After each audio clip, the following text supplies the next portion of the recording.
Welcome, everybody. As I stand here in front of you, I wonder, why are you here today? Really, why? You must answer that question yourself. And I'm not here to give you statistics, to tell you what to do, how to do it, or not. I'm here from our community, Keene, Peterborough, and surrounding towns. I am a ground advocate for immigrant and refugee families, for asylum seekers and those who have gotten lost in the great migration system. I am here to share stories of our individuals and families who live and work hard right here in this Monadnock community. They are working, they are cleaning, they're building, they're farming, they're cooking and serving, making your clothes, teaching, and all with a prayer on their lips for their families here and for their families remaining in the countries from which they have come. These neighbors, these families, ask questions of us. One tired mother of 2 children looked me straight in the eyes, holding onto my arms. She had worked all day and was now tending her children. She came home from cleaning and making over 30 beds a day.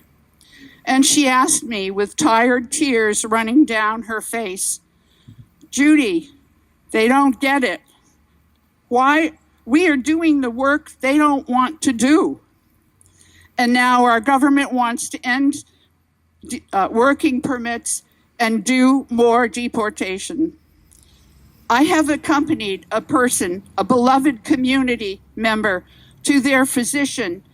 And at that time, I asked the physician to please carefully, fully document the injuries that they had received in their native country, suffered on behalf of protecting our troops.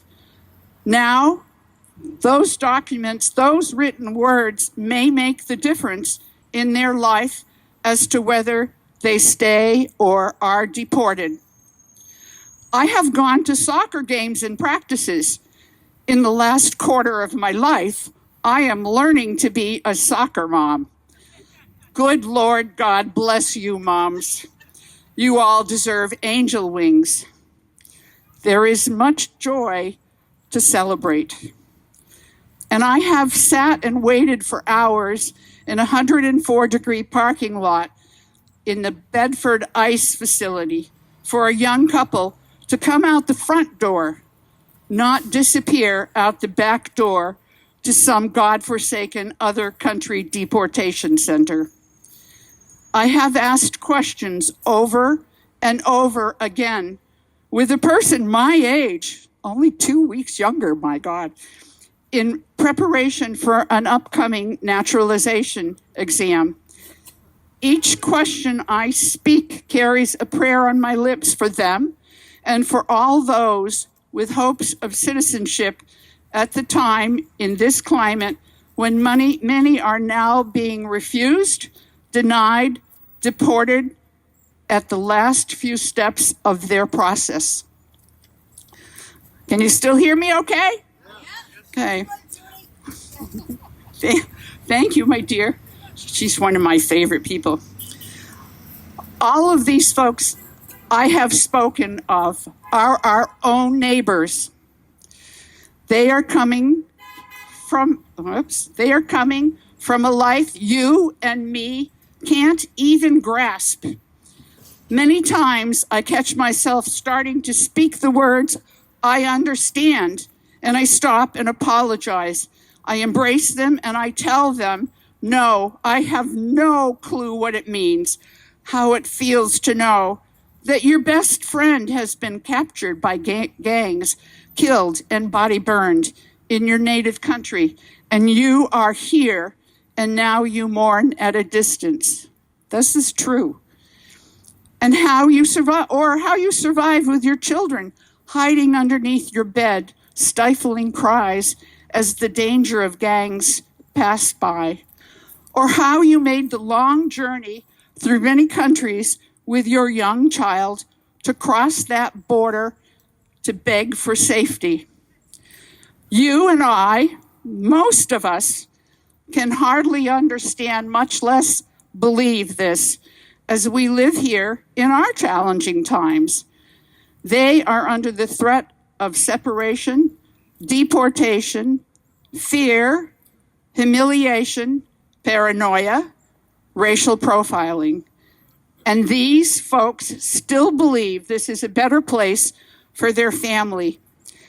And they wake up and they work every day and they eat their next meal and they love their children. A few weeks ago, I sat in this courthouse with a young refugee who came to do the right thing with a recent motor vehicle violation. They were not denying, nor lying, nor being deceitful, but trying to make the situation right and requesting to be treated justly. While they spoke to the magistrate, I sat in the courtroom holding their baby tighter than I have ever held my own children. I held that child and prayed that no ICE agent was lurking next to me or that young parent. I walked out of that, we walked out of that courtroom without incident. A few weeks later, that would not have been the case.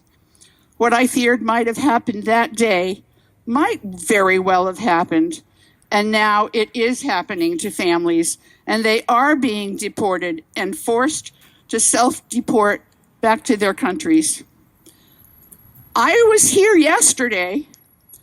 I am here today, and I will be here tomorrow, as long as it takes to call upon our government and our leaders to do the right moral action.